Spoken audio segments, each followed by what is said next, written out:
دو قسم کے پیار کرنے والے ہیں اہل بیت سے۔ ایک نے اہل بیت کی شہادت کو تماشا بنا دیا، وہ کہتے ہیں یکم محرم سے پہلے ناچ گانا دیکھو، تماشا کرو، موج کرو، 10 یکم محرم سے 10 محرم تک بس مسلمان ہو جاؤ اور چوک میں کھڑے ہو کے امام حسین کی شہادت کا تماشا بناؤ۔ ایک شخص سے میں نے پوچھا تو وہاں کیوں گیا تھا؟ کہنے لگا میں تو تماشا دیکھنے گیا تھا۔ اب یقین کریں میرے خون کو جوش آیا، خون کو۔ میں نے کہا یار انہوں نے امام حسین کی شہادت کو تماشا بنایا، تو تماشبین بن گیا، سمجھ نہیں رہے کون یہ کوئی تماشا ہے؟ اور سر پہ ٹوپی کوئی نہیں، چہرے پہ داڑھی کوئی نہیں، بال بڑھائے ہوئے ہیں، بازاری لوگوں کی طرح گلوں میں کپڑے ڈالے، ممبروں پہ ناچتے پھرتے ہیں۔ یہ لوگ اہل بیت کا نام لیں گے جن کی شکلیں اس قابل نہیں۔ اب یقین کریں میں ایسے ایسے چہرے دیکھتا ہوں کہ میرا دل نہیں کرتا یہ سیدہ پاک کا زبان سے نام لے، طبیعت نہیں مانتی۔ کچھ نعت خواہیں وہ ناچ ناچ کے حضرت فاطمہ کا ذکر، شرم کرو، پتہ ہی نہیں کس کا نام لے رہے ہو، پتہ ہی نہیں کس کا ذکر کر رہے ہو، اونچا بولنا، داد دینا، یہ کرنا، اٹھ کے کھڑنا، یہ تماشا ہے کوئی اہل بیت کا ذکر؟ پتہ ہی نہیں کس کا تذکرہ کر رہے ہو؟ جانتے ہو یہ کون ہے؟ صبح قیامت میرے نبی پاک علیہ السلام نے فرمایا رب حکم دے گا قیامت کے دن، ولی، نبی، غوث، کتب، ابدال آنکھیں بند کرے، نظریں جھکائے، سر جھکائے، یا اللہ کیا ہونے والا ہے؟ فرمایا محمد کی بیٹی فاطمہ کی سواری گزرنے والی ہے، رسول کی شہزادی گزرنے والی ہے، نظریں جھکاؤ۔ پتہ ہی نہیں یہ کون ہے، کس کا ذکر کر رہے ہو، ناچتے پھرتے ہو۔ امام حسین بہت ہی بڑے باپ کے بیٹے تھے، مولا علی شیر خدا رضی اللہ تعالی۔ حضرت امام حسین خود بھی بہت ہی بڑے تھے، امام حسین خود بھی اللہ جانتا ہے بہت بڑے تھے۔ کہتے ہیں گدی پہ بیٹھ گیا اسے کوئی ضرورت نہیں، لیکن امام حسین نے ایسے نہیں کیا۔ امام زین العابدین فرماتے میرے ابا جی امام حسین فرض نمازوں کے علاوہ ایک دن میں 100 نفل ادا کیا کرتے تھے، اور ایک روایت میں فرماتے 1000 نفل پڑھا کرتے تھے۔ تو یہ جو امام حسین کا بڑا نام لینے والے ہیں یہ تو ان سے پوچھو کہ تم تو نمازیں پوری نہیں پڑھتے، اور امام کا تو تعلق ہے نماز کے ساتھ۔ 9-10 محرم کی ساری رات امام حسین کیا کرتے رہے؟ بولے یہاں لوگ دیگیں کھاتے رہتے 9-10 کی رات، چرگے کھاتے رہتے، ساری رات چھوٹا گوشت کھا کے گزار دیتے۔ امام حسین رضی اللہ تعالیٰ عنہ بھائی اللہ تو مانا ہوا تھا، حسین پہ سب سے زیادہ راضی تھا میرا رب، لیکن امام علی مقام نے 9-10 کی ساری رات کا اللہ مجھ سے راضی ہو جا۔ بھیجتے ہیں فرقہ واریت پر، امت کو تباہ کرتے ہیں وہ لوگ جو فرقہ واریت پیدا کرتے ہیں۔ لیکن آپ کو بتاؤں جس جماعت سے آپ کا تعلق ہے نا، اس جماعت کی امت مسلمہ کو ضرورت ہے۔ قیامت بھی 10 محرم کو ہی آئے گی، جمعے کا دن ہوگا، تو میں آج دل کو حاضر ناظر رکھ کے اپنی طبیعت کو حاضر پا کے باشعور آپ کو کہہ رہا ہوں جاگ کے سننا، خدا کا واسطہ آپ اس جماعت سے تعلق رکھتے ہیں، اگر کافر کے سامنے اسلام کا کوئی چہرہ پیش ہو سکتا ہے تو صرف سنی کا چہرہ پیش ہو سکتا ہے، ختم ہو گئی بات۔ ورنہ کوئی صحابی کا بے ادب ہے، کوئی اہل بیت نبوت کا، آج مجھے کہہ لینے دو، کھل کے کہہ لینے دو۔ لوگ دلیلیں دیتے پھرتے ہیں، کہتے ہیں جی ایک وہ پینٹ کوٹ والا مولوی ہے، اس نے اینک بھی لگائی ہے، داڑھی بھی رکھی ہے، پینٹ کوٹ بھی پہنتا ہے، اس نے جی 1500 بندہ ایک دن مسلمان کر دیا، ایک دن 1000 مسلمان کر دیا۔ پر پتہ ہے وہ بدبخت کہتا کیا ہے؟ وہ کہتا ہے امیر المومنین یزید رضی اللہ تعالیٰ عنہ، میں کیا کروں اس کے 1500 مسلمان کو یا 2000 اس کے کلمہ، اور وہ یہ بڑی دلیلیں دیتا ہے، وہ دلیلیں سنبھال کے رکھے، وہ دلیلیں جو جی بڑے لوگ اس کے ساتھ ہوتے ہیں۔ تو کربلا کے موقع پر زیادہ لوگ یزید کے ساتھ تھے، زیادہ لوگ، ہم کثرت کے قائل نہیں، ہم حق کے قائل ہیں۔ ہم اب چھوڑ دو بات، دلائل کی طرف آؤ۔ عجیب تماشا ہے۔ اور ایک مولوی صاحب اس کی حمایت کر رہے تھے، کہتے نہیں بندہ ٹھیک ہے، وہ بھول گیا تھا، اصل میں قصور عبید اللہ ابن زیاد کا تھا، اصل میں غلطی عمر بن سعد کی تھی، تو یزید کو زیادہ الزام نہیں دینا چاہیے۔ میں نے کہا بڑی تمہاری قریبی رشتہ داری ہے یزید کے ساتھ، تو اللہ سے دعا کیوں نہیں مانگتے کہ تمہارا حشر یزید کے ساتھ کرے؟ مانگنی چاہیے نا دعا کیا خیال ہے آپ کا؟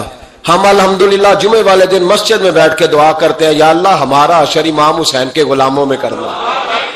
تو بھی کرنا جرت کر، جرت ہماری جرت دیکھ. ہم یہ نہیں کہتے ان کے ساتھ کر، ہم کہتے ہیں یا اللہ ہمارا حشر ان کے. ہماری جرت دیکھو، ہم ان کے غلاموں میں، قدموں میں، نوکروں میں بیٹھنے کو وہ دعا مانگ رہے ہیں، یا اللہ ہمارا ان کے غلاموں میں، غلاموں کے. تو بھی جرت کر دلیری، کر جرت کہ یا اللہ میرا حشر یزید کے ساتھ کر دلیری. اگر اتنا ہی اچھا تھا تو بے شرمو اتنا ظلم نہ کرو، اتنی زیادتی، اتنا ظلم نہ کرو، یہ ظلم ہے. امام حسین جمعے والے دن خطبہ پڑھنے لگے. جمعے سے پہلے امام حسین نے خطبہ پڑھا اور آپ نے ایک جملہ کہا جو ہمیشہ یاد رکھا جائے گا. آپ نے فرمایا یزید کو جا کے بتا دو کہ مجھ جیسا تجھ جیسے کی بیعت نہیں کر سکتا. او کیا فکرہ ہے امام علی مقام کا. فرمانے لگے مجھ جیسا تجھ جیسے کی بیعت. اور آپ فرمانے لگے بتاؤ اس وقت پوری دنیا میں کوئی نبی کا نواسا موجود ہے میرے سوا؟ حضرت آدم سے لے کر مصطفیٰ کریم تک اس وقت پوری دنیا میں کوئی نبی کا نواسا ہے؟ اور فرمایا اگر میں ہی ہوں پوری کائنات میں. لوگ کہتے ہیں فلانا علامہ صاحب کی تبلیغ بڑی ہے. ہم سے بڑا کون ہوگا تبلیغ کی بات کرنے والا؟ لیکن ڈرو اللہ سے، ڈرو، گمراہ نہ کرو قوم کو. یہاں تباہی اتر گئی ہے. کوئی بڑی داڑھی رکھ کے معاذ اللہ تعالیٰ اہل بیت کے بارے میں بکواس کرتا ہے، اور کوئی بالکل داڑھی مڈا کے ننگا سر کر کے ممبروں پہ ناچتا ہے اور صحابہ کے بارے میں بکواس کرتا ہے. میرے مصطفیٰ کے پاس اگر ابو بکر آئے ہیں تو وہ بھی شان والے ہیں، اور اگر بی بی عائشہ صدیقہ ان کے بستر پہ رہی ہے تو وہ بھی شانوں والی ہے. مولا علی شیر خدا کے بارے میں جو بات کرے پکا بے ایمان ہے. عجیب تماشا لگ گیا ہے جی. جو رب نبی پاک کے جسم کے قریب مکھی نہیں آنے دیتا وہ گندا بندہ حضور کے قریب آنے دیتا ہے؟ عجیب تماشا ہے. امت کو تباہ کر رہے ہو، کافر کو موقع دے رہے ہو یہ کہنے کا کہ تمہارے نبی کے پاس بیٹھنے والے ٹھیک نہیں تھے. اگر حضور کے پاس بیٹھنے والے ٹھیک نہیں تھے تو بعد والے کیسے ٹھیک ہو گئے؟ تو یہ باز آنا چاہیے ان بے شرموں کو. یہ امت میں تفرقہ ڈالتے، بے حیائی کرتے. سنو اور یاد رکھو. حضرت امام حسین نے خطبہ پڑھا نا جب جمعے والے دن، فرمایا مجھے پہچانو تو میں کون ہوں؟ تو عمر بن سعد بولا، پکے نمازی بولے. عمر بن سعد کہنے لگا حسین جلدی کر ہمارا جمعہ لیٹ ہو رہا ہے. بلے ہو نمازیو، جلدی کر ہمارا. آئے ہائے کیا نماز ہے. یعنی نبی پاک کے نواسے کو شہید کریں گے اور شہادت کے بعد جمعہ پڑھیں گے اور نماز میں کہیں گے اللہم صلی علی محمد و علی آل محمد. ان کو شہید کر کے قتل کر کے جمعے کا خطبہ دیا جا رہا ہے اور نماز پڑھی جا رہی ہے اللہم صلی علی محمد و علی. تو میرا سنی بڑا بھولا ہے، کہتا ہے جی وہ زیادہ نمازیں پڑھتے ہیں. تو زیادہ نمازیں تو عمر بن سعد بھی پڑھتا تھا. تو بھولا او خدا کے. دیکھیں نا جتنی نماز کی اخلاق کی بات شاید میں کرتا ہوں، آپ کو جماعت میں کم لوگ ملیں گے، لیکن یاد رکھنا نماز عقیدہ نہیں، روزہ عقیدہ نہیں. عقیدہ حسین ہے، عقیدہ حسن ہے، عقیدہ علی ہے، عقیدہ عثمان غنی ہے، عقیدہ عمر فاروق ہے. میں اس شخص کو کیا کروں؟ مجھے اس شخص کی کیا ضرورت ہے جو ممبر پہ بیٹھ کے کہتا ہے حسین ابن علی باغی تھے؟ وہ شخص، اس کی نماز روزہ حج زکات دیکھا جائے گا. آؤ قرآن مجید سورہ شورا آیت نمبر 23، گھر جا کے قرآن مجید کھولو، یہ والی آیتیں بھی پڑھا کرو، یہ والی بھی کھولا کرو. صحابہ جمع ہو کے نبی پاک کے پاس آئے، عرض کی یا رسول اللہ صلی اللہ علیہ وسلم آپ کے خرچے زیادہ ہیں، آمدن کا ذریعہ کوئی نہیں. جس طرح آج لوگ ہر پیر صاحب سے نہیں پوچھ رہے، علامہ صاحب سے، کہ آپ کام کوئی نہیں کرتے، کپڑے پھر بھی سفید پہنتے ہیں، کیا ذرائع آمدن ہے، پھر بھی آپ گاڑی میں گھومتے ہیں. ہمارا تو پروگرام تھا مولوی بھوکا مر جائے، پر اس کے پاس آتے ہیں تو یہ تازی چائے پلاتا ہے. کیا مطلب، کس طرح کا رویہ ہے؟ صحابہ کے بار وہ یہ نہیں سوچتے تھے آتے کہاں، وہ کہتے تھے آگے بڑھ کے حصہ ڈالے. وہ سارے آگے بڑھے، کہا یا رسول اللہ صلی اللہ علیہ وسلم اخراجات زیادہ ہیں، ذرائع آمدن بظاہر کوئی نہیں، نذرانوں پہ اعتراض نہ کیا کرو. نذرانہ دینا نبی پاک کی سنت ہے، نذرانہ قبول کر لینا نبی پاک کی، بولو، حضور کی سنت ہے. تو صحابہ جمع ہو کے آئے، ایک جگہ پہ میٹنگ کی، کہا تھوڑے سے پیسے ہر مہینے پیش کریں گے. تو حضور سے بات کون کرے گا پیسوں کی؟ کہا ہم نے نہیں کرنی، نبی پاک کے چچا جناب عباس کریں گے۔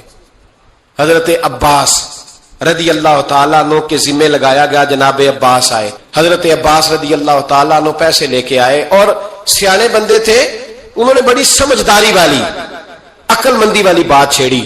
یہ نہیں کہا کہ حضور ہم یہ نذرانہ دیں گے، کہنے لگے یا رسول اللہ ہمیں پتہ ہے آپ کی مذہبی مصروفیت اتنی ہے کہ آپ کو ٹائم نہیں ملتا کاروبار کرنے کا، اگر آپ کام کریں گے تو پھر آپ کس طرح کر کے دین کا کام ہو سکے گا، اور یا رسول اللہ آپ نے جو ہمارے لیے کیا ہے اس کا ہم بدلہ نہیں دے سکتے، ایک حرف کا بدلہ نہیں دے سکتے، حضور یہ تھوڑا سا نذرانہ ہر مہینے لایا کریں گے، قبول کر لیں۔